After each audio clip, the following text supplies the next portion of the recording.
Oke, assalamualaikum warahmatullahi wabarakatuh. Nah, ini adalah video pembahasan dari lanjutan sebelumnya ya. Ini akan kita bahas dulu untuk model soal yang nomor 5.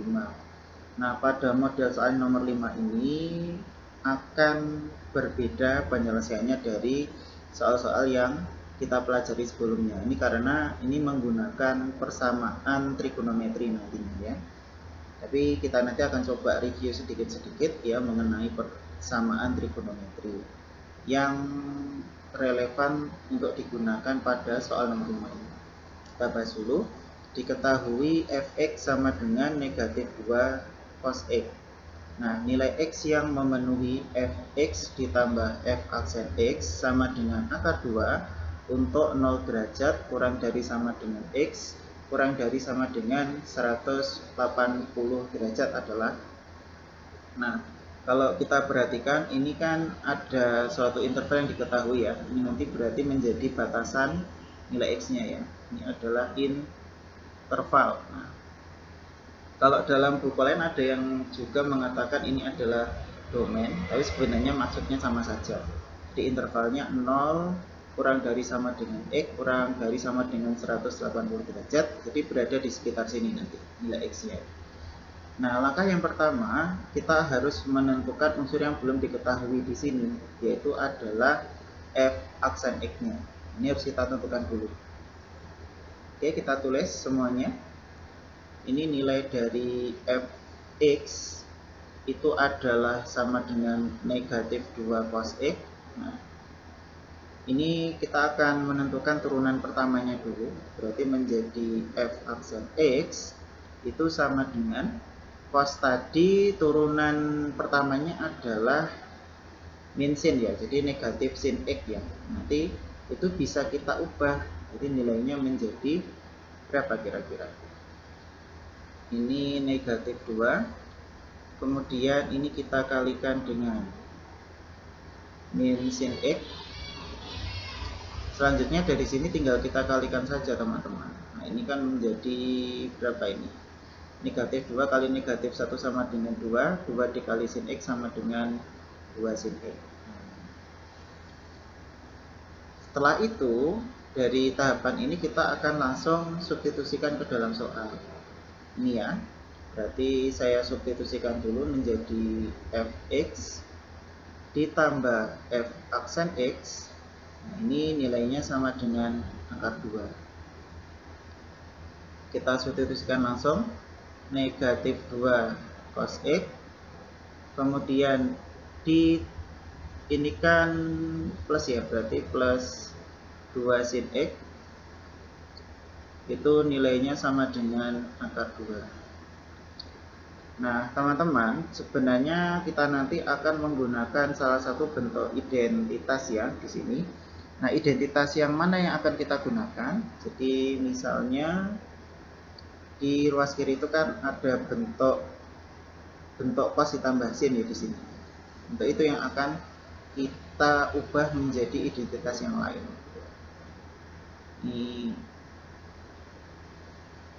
Ini yang akan kita ubah ya. Nah, ini bisa diubah menjadi seperti apa? Jadi misalnya di sini ada a cos x, kemudian ditambah b sin x, maka nilainya ini akan ekuivalen atau sama dengan k. Kemudian kita kalikan dengan cos dalam kurung x dikurangi alfa. Ini nilainya adalah sama, dimana nilai dari k itu bisa kita cari dengan cara mencari akar dari a kuadrat ditambah b kuadrat. Kemudian nilai dari tangen alfa, nah ini hubungannya nanti ini jadi satu kesatuan ya teman-teman. Jadi untuk mencari alfa kita membutuhkan rumusnya tangen. Nah, jadi tangen alfa itu sama dengan b per a. Nah, ini nanti adalah satu kesatuan untuk menentukan nilai yang ekuivalen dengan negatif 2 cos x ditambah 2 sin x. Gitu. Nih. Selanjutnya kita identifikasi dulu saja untuk nilai dari A dan B-nya dulu ya. Kalau kita lihat dari sini, A di sini kan koefisien dari cos X-nya ini ya. Jadi ini adalah negatif 2. Ini sebagai A ya.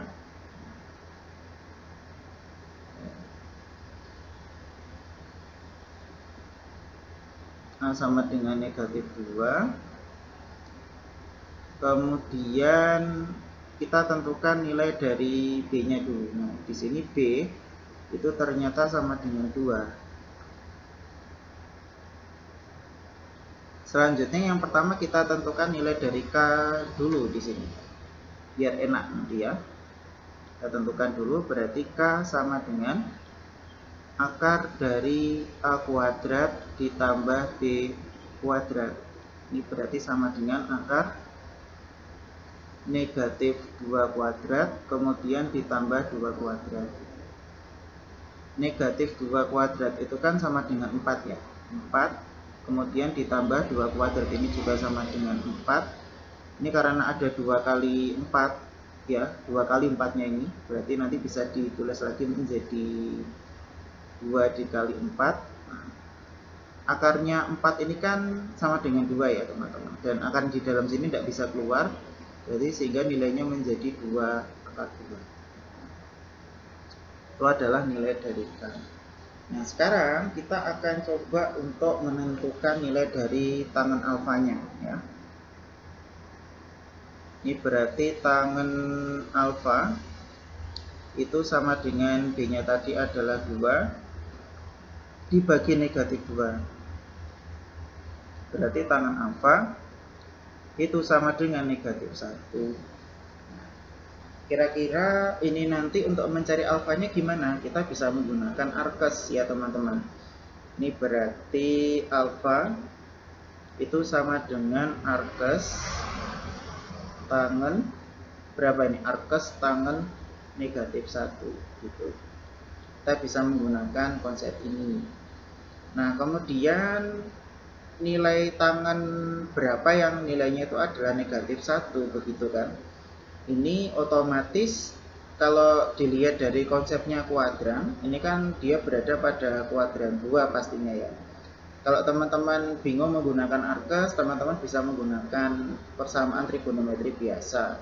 Itu kalau misalkan teman-teman bingung menggunakan arkes ini, boleh kita gunakan persamaan trigonometri yang biasa.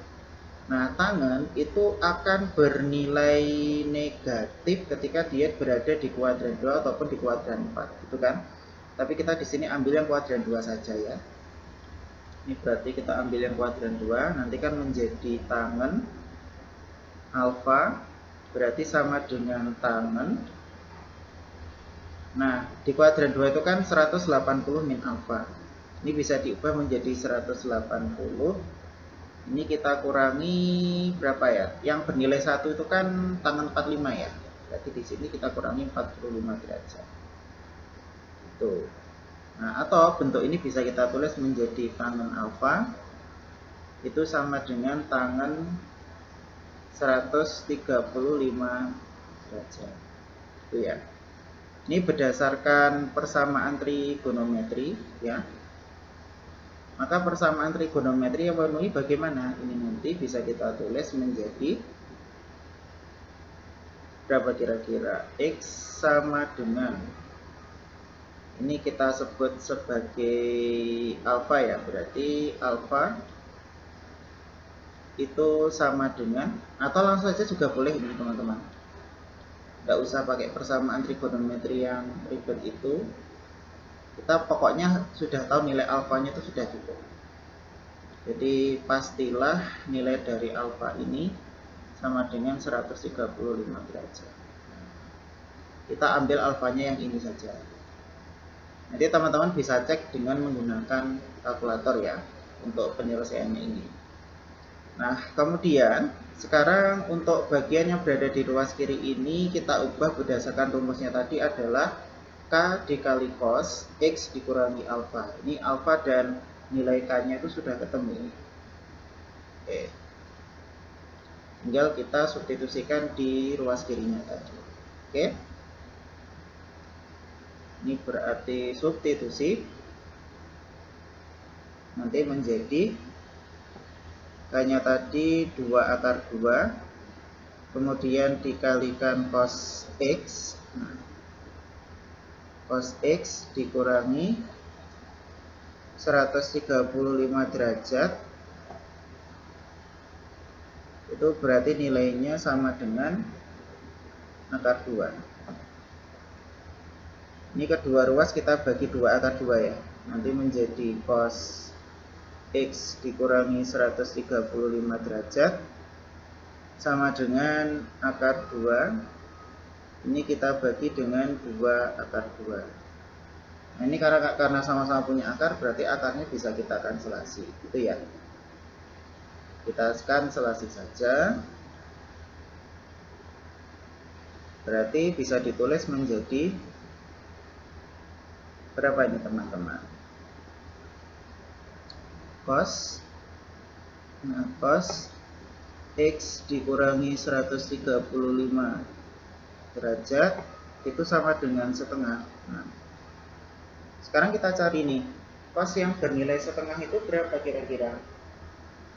Cos yang bernilai setengah itu, nah penyelesaiannya adalah sama dengan 60 derajat, gitu kan?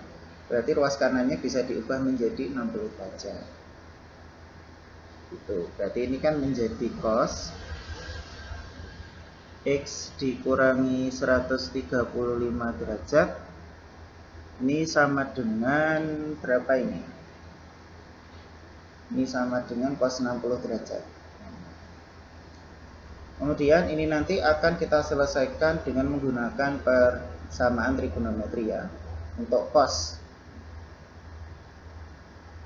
Oke, saya ingatkan kembali. Jadi ini menggunakan persamaan trigonometri.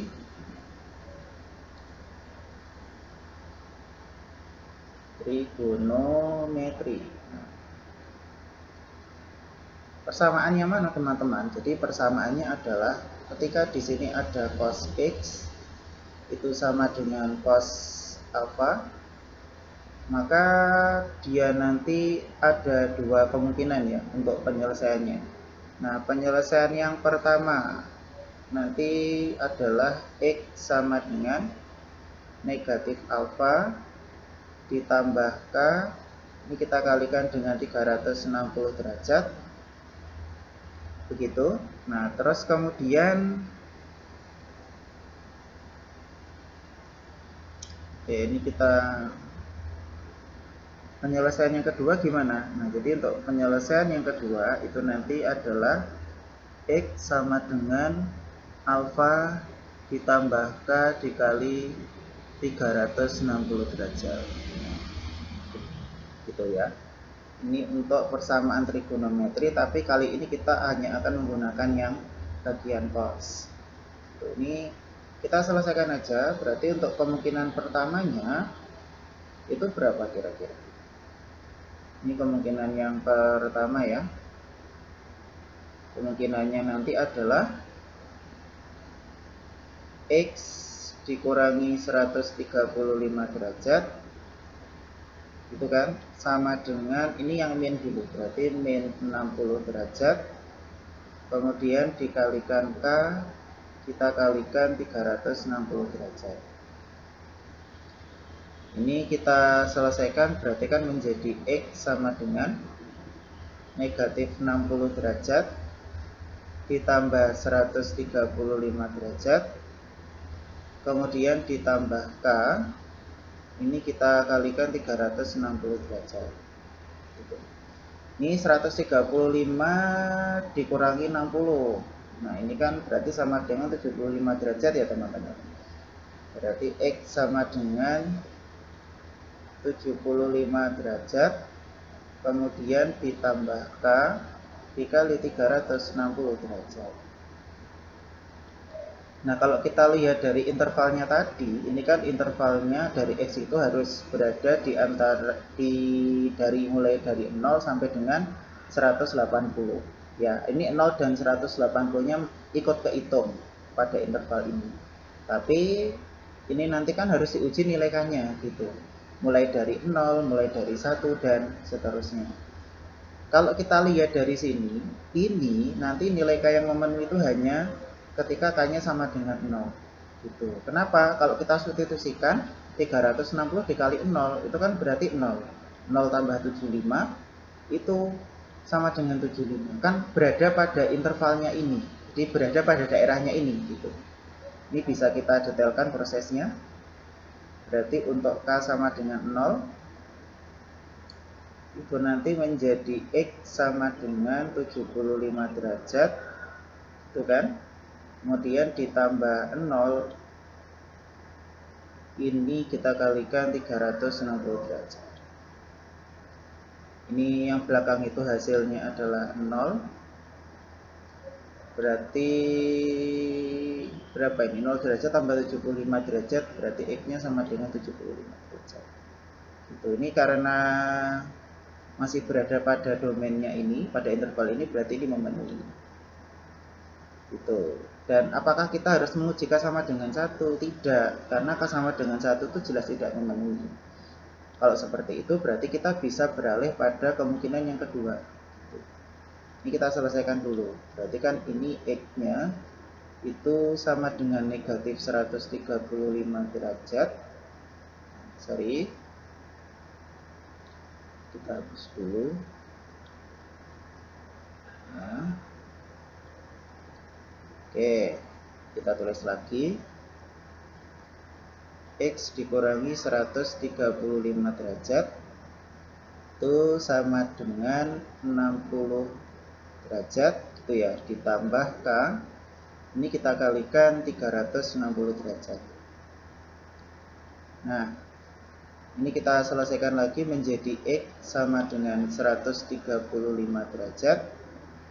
Kemudian ditambah 60 derajat.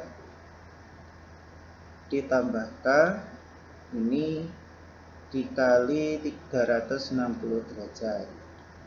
135 derajat ditambah 60 derajat. Ini kan sama dengan 195 derajat gitu. Berarti X sama dengan 195 derajat, kemudian ditambah K itu kan dikali 360 derajat. Kalau kita perhatikan dari sini, ini kan sudutnya 195 derajat. Ini kalau kita K-nya ganti sama dengan 0, 0 tambah 195 derajat. Nah, ini ternyata berada di luarnya interval gitu. Kita ganti K sama dengan 1, tambah berada di luarnya lagi gitu. Sehingga apa teman-teman? Sehingga nanti pada interval ini, ya pada kelompok ini tidak ada yang memenuhi gitu kan. Nah, karena di sini yang memenuhi cuma 1 ya berarti yaitu penyelesaiannya gitu. Yang berada pada interval ini. Jadi kalau bisa kita simpulkan ya begini. Jadi itu kan himpunan penyelesaian gitu kan, itu sama dengan 75 derajat. Jadi cuma 1 ini yang memenuhi.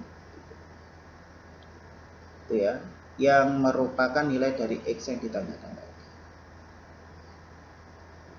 Ini berarti ya boleh juga ditulis menjadi X sama dengan 75 derajat. Jadi setiap buku itu beda-beda ya. Boleh menuliskan dalam bentuk himpunan penyelesaian seperti ini, boleh menuliskan seperti ini. Itu maknanya sama saja. Oke, cukup sekian pembahasan video pada soal nomor 5 ini. Terima kasih, nanti mohon koreksinya ya. Kalau ada yang ditanyakan silahkan ditanyakan di grup maupun Japri saya ya. Wassalamualaikum warahmatullahi wabarakatuh.